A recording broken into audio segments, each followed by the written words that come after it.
Can I start here? I've been in the utility business for 40 years, actually a little 41, I think, this year, which my staff used to, my name is Doug, my staff used to call me dumb old utility guy.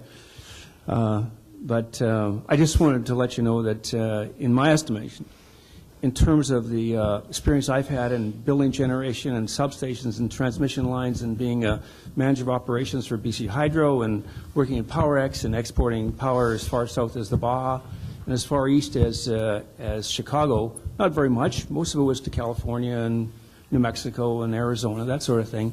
You need to build a damn transmission line. You can't do anything without the transmission line. You won't build the generation without the transmission.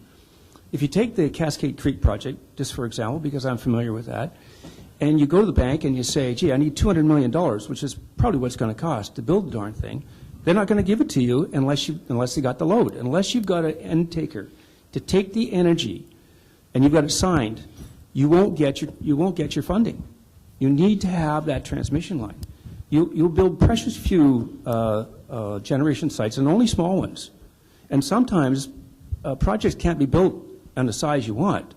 They have to be built economically. The 70 megawatt project at Cascade Creek probably won't fly at 60. It's got to be 70. And it can't be 75, it's got to be 70. And that's what you got to think about.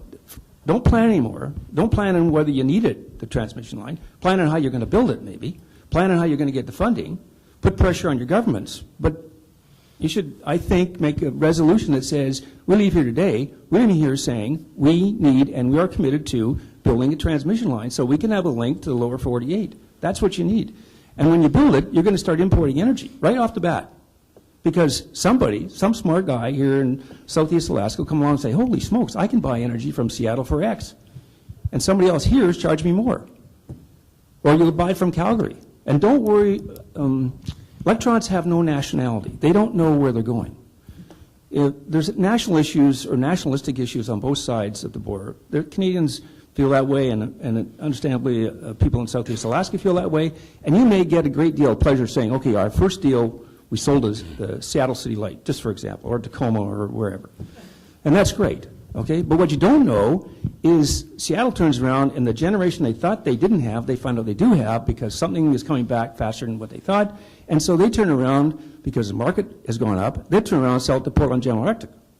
And Portland takes it because Portland always is taking energy. But what nobody knows, the generator in Alaska doesn't know it, and Seattle City Light doesn't know it, is Portland has a big deficit in terms of dollars that they owe TransAlta in Calgary. And what they do is they direct their dispatchers to send that energy to Calgary. So the energy you thought was going to Seattle is now going to Calgary. And it's flipped over 2 or 3 times. It's a free market system. That's the way it's supposed to be. It's supposed to have no encumbrances. FERC demands that.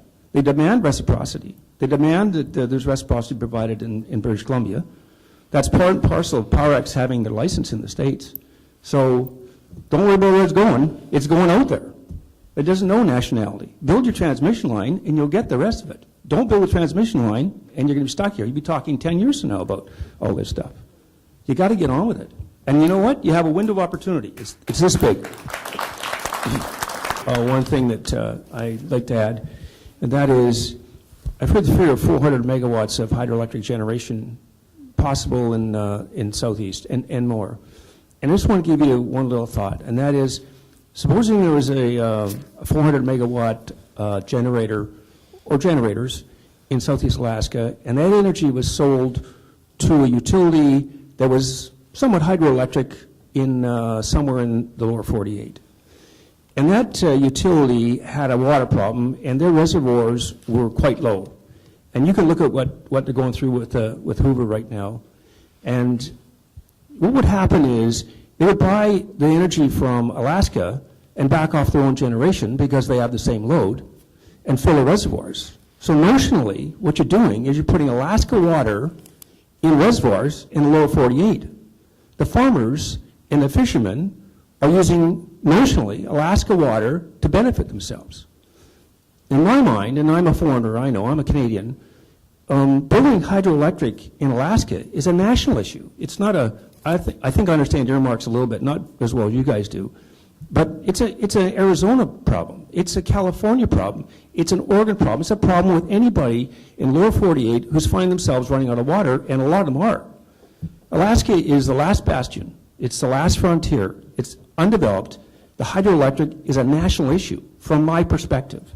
And that's the way it's got to go. I mean, it's your country. Make it national. If it goes through BC, that's the way it goes, because that's the direction.